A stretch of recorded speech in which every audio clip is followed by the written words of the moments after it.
सुना है आजकल बहुत चर्चे हैं हमारे, क्योंकि हम बेरोजगार हैं।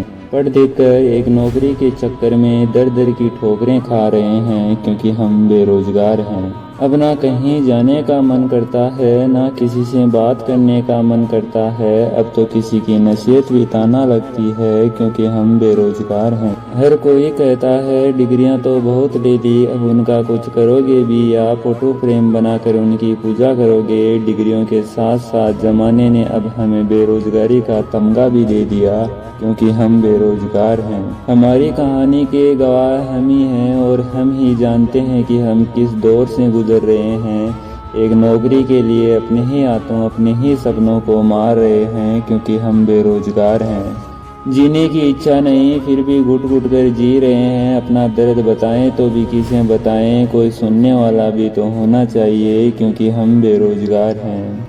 कुछ तो समाज के तानों ने, कुछ अपनों ने हमें शीशे की तरह तोड़ दिया है। इस बार हो जाएगा यही सोचकर अपनी टूटी हुई हिम्मत को बटोर रहे हैं, मगर फिर भी कांच की तरह बिखर रहे हैं, क्योंकि हम बेरोजगार हैं।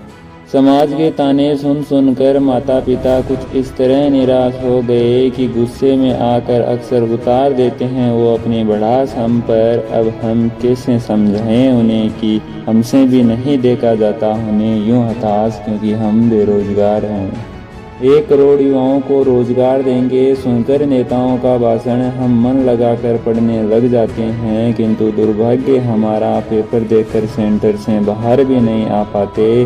पता चलता है कि पेपर लीक हो गया और फिर से हम बेरोजगार के बेरोजगार रह गए। एक नौकरी के चक्कर में फॉर्म भरते भरते निकल गया दिवाला हमारा।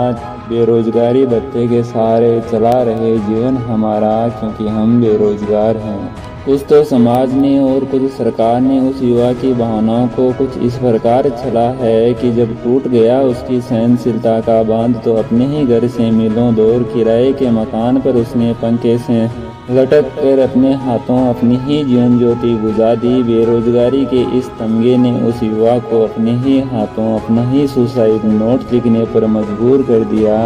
सुना है चर्चे हमारे नहीं बेरोजगारों के हैं, सुना है चर्चे हमारे नहीं बेरोजगारों के हैं।